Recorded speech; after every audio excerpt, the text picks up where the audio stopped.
بنگال والوں اگر برا نہیں مانے تو ایک بات کروں ہاتھ جوڑ کے، مسجدوں کے 2-2 کروڑ کے مینار بنانے کی بجائے کوشش کرو کہ وہ 2-2 کروڑ غریبوں پہ خرچ کرو اور ان کو مضبوط کرو۔ اگر ہماری قوم 10 سال میں مضبوط ہو گئی تو 2 نہیں بلکہ 10 کروڑ کے مینار ہم بنا سکیں گے۔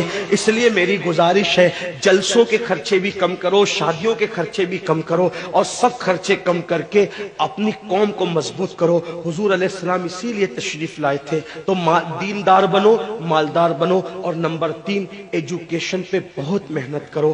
کوئی بھی جاہل نہ رہے، کوئی بھی ان پڑھ نہ رہے، خوب پڑھاؤ اپنے بچوں کو۔ 10ویں 12ویں تک کبھی مت رکنا، بلکہ اپنے بچوں کو IAS بناؤ، IPS بناؤ، ڈاکٹر بناؤ، انجینئر بناؤ۔ ڈاکٹر بھی BUMS والا مت بناؤ بلکہ MD اور اعلیٰ سے اعلیٰ ڈگری دلاؤ۔ اب آپ کہیں گے مولانا پیسے نہیں ہے، میں آپ سے کہتا ہوں ہر سال عید پہ نیا کپڑا نہ بنانا پڑے نہ بناؤ، دھلے ہوئے کپڑوں پہ عید کر لو، لیکن اپنے بچوں کی تعلیم پہ خرچہ کرو۔ اسی طریقے سے کسی اور جگہ پر پیسے لگانے کی بجائے 10 سال اگر ان 3 نکات پر آپ نے محنت کر دی، دیندار بنو، مالدار بنو اور ایجوکیشن کو عام کرو، ہر بندے کو پڑھا لکھا بناؤ۔ آپ کہیں گے مولانا نوکری نہیں ملتی، میں کہتا ہوں ہم نوکری کے لیے نہیں پڑھتے، ہم اچھا انسان بننے کے لیے پڑھتے ہیں۔ اس لیے کہ پڑھے لکھے کی تجارت میں ان پڑھ کی تجارت میں فرق ہے، پڑھے لکھے کی گفتگو میں ان پڑھ کی گفتگو میں فرق ہے، پڑھے لکھے کے اٹھنے بیٹھنے میں ان پڑھ کے اٹھنے بیٹھنے میں فرق ہے۔ دیکھو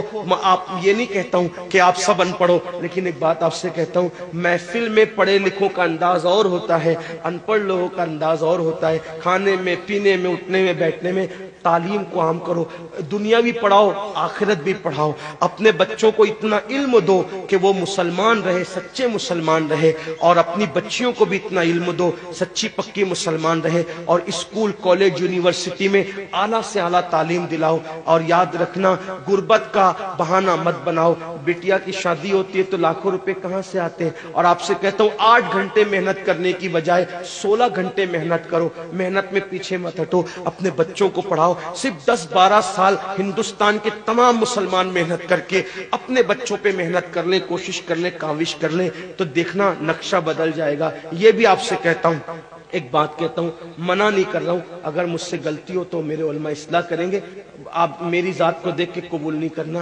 باپ کے چہلم پر 40 دیگ پکانے کی بجائے 1 دیگ پکاؤ، ان 40 دیگوں کا خرچہ بچا کر کسی بچے کی تعلیم پر اپنے باپ کے ایصال ثواب کے لیے خرچہ کر دو۔